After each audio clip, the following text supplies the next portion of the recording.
Pourquoi un bateau flotte-t-il? C'est Archimède, vers 265 avant Jésus-Christ, qui trouva la réponse à cette question.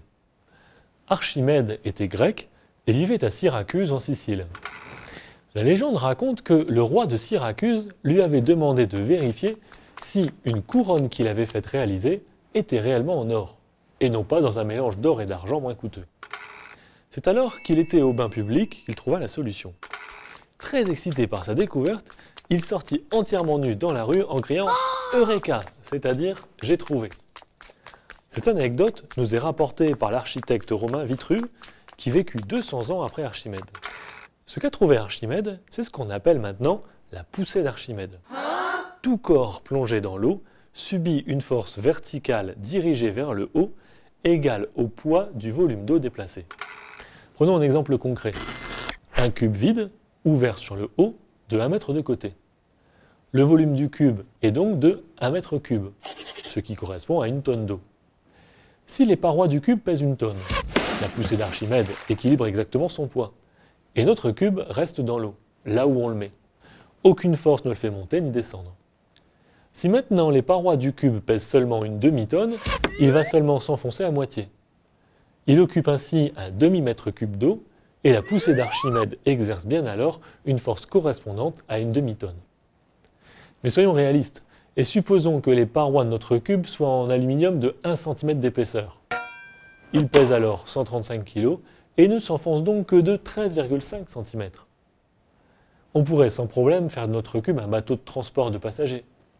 Même en serrant 4 passagers sur 1 mètre carré de surface disponible, il flotte encore. Donc finalement, faire un bateau qui flotte n'est pas si compliqué.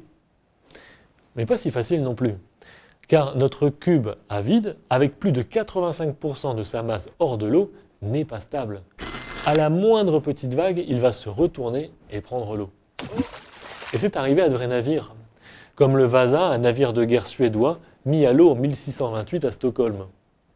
Après à peine 2 km, dès que l'on hissa les voiles, le navire se retourna et coula. Aujourd'hui, on ajoute des ballasts aux gros navires pour compenser les différences de poids à vide et en charge, afin qu'ils gardent leur stabilité en toutes circonstances. Les ballasts sont de grands réservoirs que l'on peut remplir d'eau pour alourdir le navire, afin qu'il s'enfonce un peu plus dans l'eau. Eh bien, c'est aussi le principe utilisé par les sous-marins. Quand ils flottent, c'est un navire normal. Le poids de ces infrastructures est inférieur au poids de l'eau de son volume total. Mais en plongée, le but est au contraire d'égaliser rigoureusement ces deux quantités, afin que le sous-marin soit en permanence entre deux eaux, c'est-à-dire reste à la profondeur où il est, sans monter ni descendre. On remplit donc les ballasts d'eau, et cette quantité d'eau est ajustée très précisément, car le poids du sous-marin peut varier en fonction de sa charge, comme les vivres à bord ou le nombre de personnes. Le poids équivalent de l'eau varie aussi en fonction notamment de la salinité de la mer. Quand l'équilibre exact est trouvé, le sous-marin utilise ses propulseurs pour descendre, monter et avancer. Il peut aussi remonter à la surface en vidant ses ballasts, en y injectant de l'air comprimé qui chasse l'eau.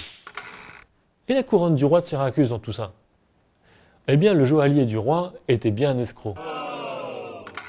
Archimède compara la couronne du roi avec un lingot contenant le même poids d'or pur. Puis il plongea les deux corps dans l'eau et constata que la couronne déplaçait plus d'eau que le lingot, ce qui s'explique par le fait que l'argent est plus léger que l'or.